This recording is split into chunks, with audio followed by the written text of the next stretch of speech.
Coucou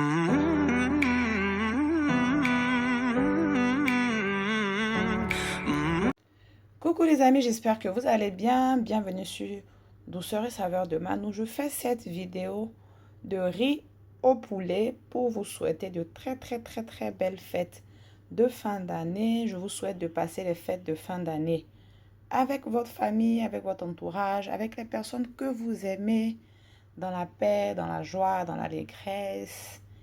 Et je vous souhaite aussi de rentrer en 2022 toujours dans la paix, dans la joie, dans l'allégresse, avec tous vos proches et votre famille en parfaite santé. Alors pour mon riz au poulet, j'ai coupé mon poulet en deux.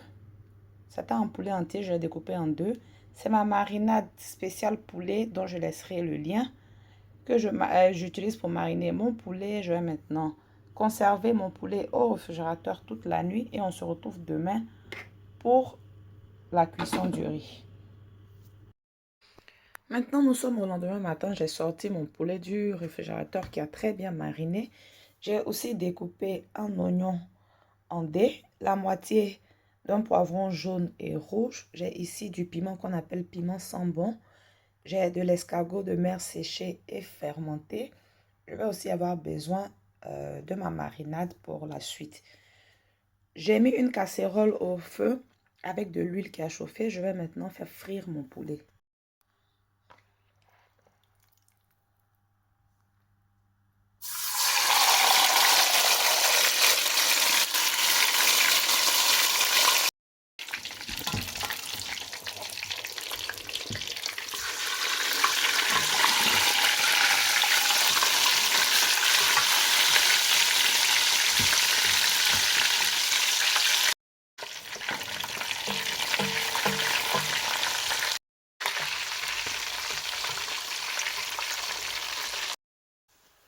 Une fois mon poulet bien frit, bien doré, je l'ai retiré de l'huile et j'ai aussi réduit la quantité de l'huile vu que j'en avais mis assez à cause des morceaux de poulet qui sont bien gros. Dans l'huile, je viens rajouter mon morceau d'escargot de mer séché et fermenté et je vais le laisser frire un bon moment, 1 à 2 minutes. Quand l'escargot a bien parfumé l'huile, je vais maintenant rajouter l'oignon que j'ai émincé ainsi que les poivrons.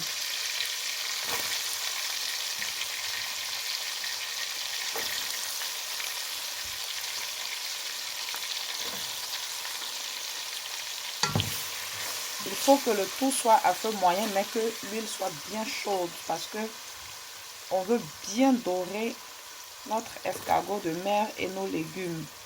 C'est de là que va venir la couleur de notre riz.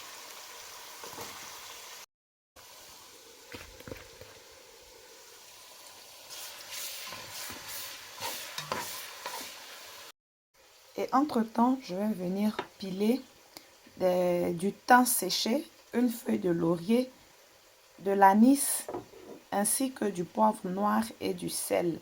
Ça va me constituer un mélange d'épices qui va aromatiser et aussi assaisonner mon riz.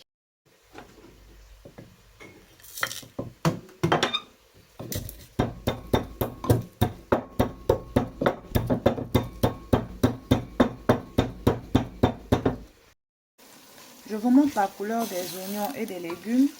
Ça va maintenant faire plus de 10 minutes, presque 15 minutes qu'ils sont en train de brunir.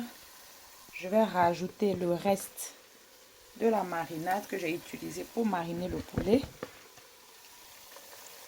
Je vais aussi rajouter le mélange d'épices que je viens de faire. Je vous conseille de faire ce mélange-là car c'est une explosion de saveurs. Je ne rajoute pas tout, j'en garde pour quand je vais rajouter le riz.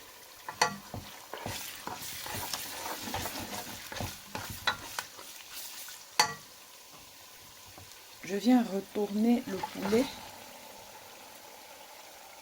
Donc je tiens à vous rappeler que vous pouvez découper votre poulet en plus petits morceaux. Vous n'êtes pas obligé de le laisser en gros morceaux comme moi je l'ai fait. Moi j'ai décidé de le faire ainsi pour les besoins de la présentation. Et comme c'est un repas de fête, ça fait plus joli quand le poulet il est ainsi. Je viens rajouter de l'eau. Il faut en rajouter assez parce qu'il va falloir laisser le poulet bien cuire et il faut aussi former le bouillon pour le riz. Je vais rajouter juste un peu de sel, je ne rajoute pas beaucoup vu que le poulet il est déjà assaisonné. Donc c'est quand je vais retirer le poulet pour rajouter le riz que je vais bien assaisonner mon bouillon.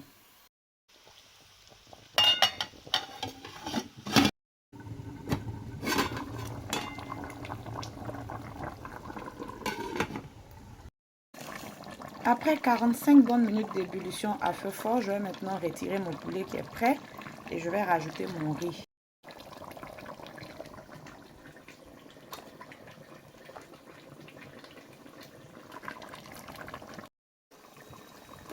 Je viens encore rajouter une dernière cuillerée de ma marinade. Je vais aussi rajouter l'équivalent d'une cuillère à café de sauce soja pour le goût et aussi pour la couleur. Je rajoute mon piment sans bon, on peut rajouter juste un. Et à cette étape-là, il faudra bien vérifier l'assaisonnement. Moi, j'ai rajouté mon bouillon fait maison. Si vous utilisez du cube Maggi, vous pouvez en rajouter. Si ce n'est que du sel que vous utilisez pour assaisonner vos plats, vous pouvez en rajouter. Vous goûtez bien parce que le riz, il absorbe beaucoup tout ce qui est assaisonnement. Et j'oubliais, je rajoute aussi le reste de mon mélange d'épices que j'ai pilé tout à l'heure. Donc, il y a certaines personnes qui font pré-cuire le riz à la vapeur ou au micro-ondes avant de le rajouter dans le bouillon. Moi, personnellement, je préfère rajouter mon riz directement car ainsi, je maîtrise la cuisson de mon riz. Donc, il faut que le riz il soit à la même hauteur que notre bouillon. Je vais recouvrir, réduire la température à la moyenne et laisser mon riz cuire.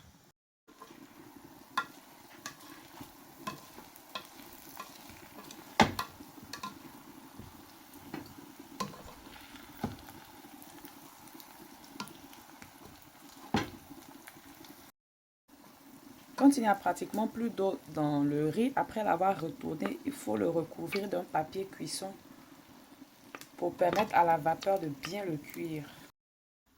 Pour accompagner mon riz, je vais faire une garniture composée de différents légumes. Une sorte de macédoine chaude. J'ai ici des oignons, poivrons rouges, petits pois surgelés, maïs doux, carottes et olives. Vous pouvez rajouter autant de légumes qu'il vous plaît.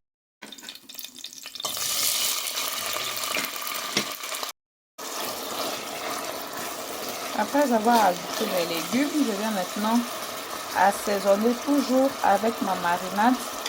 Si vous n'avez pas la marinade, vous pouvez assaisonner avec des épices de votre choix, avec un autre assaisonnement de votre choix. Ou bien vous pouvez même utiliser une petite cuillère du bouillon du riz pour assaisonner vos légumes.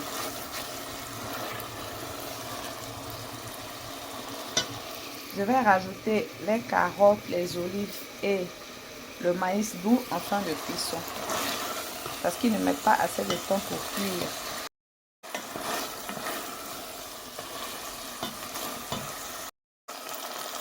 Toujours pour apporter plus de saveur, je vais rajouter un bout de mon mélange d'épices que j'avais rajouté au riz tout à l'heure. Et maintenant, je viens compléter avec le reste des légumes.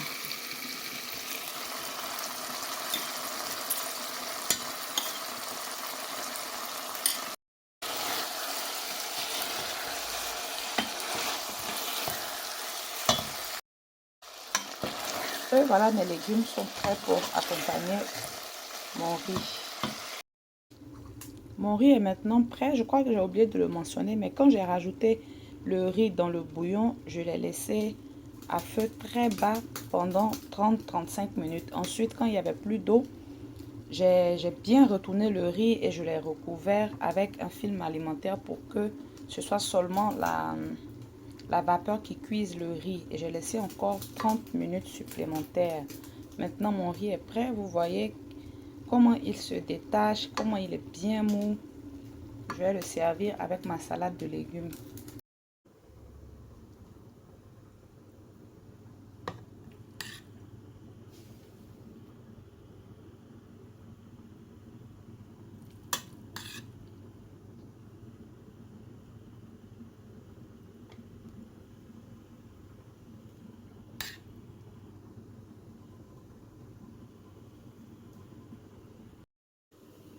Nous arrivons à la fin de la recette et comme je le disais en début de vidéo, c'est certainement ma dernière recette pour 2021. On se retrouve en 2022. Je vous réitère mes vœux les plus sincères.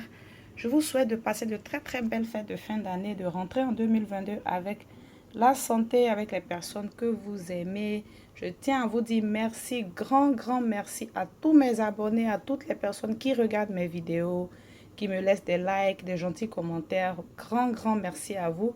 On se retrouve en 2022 pour encore plein de recettes. Bonne fête, bye.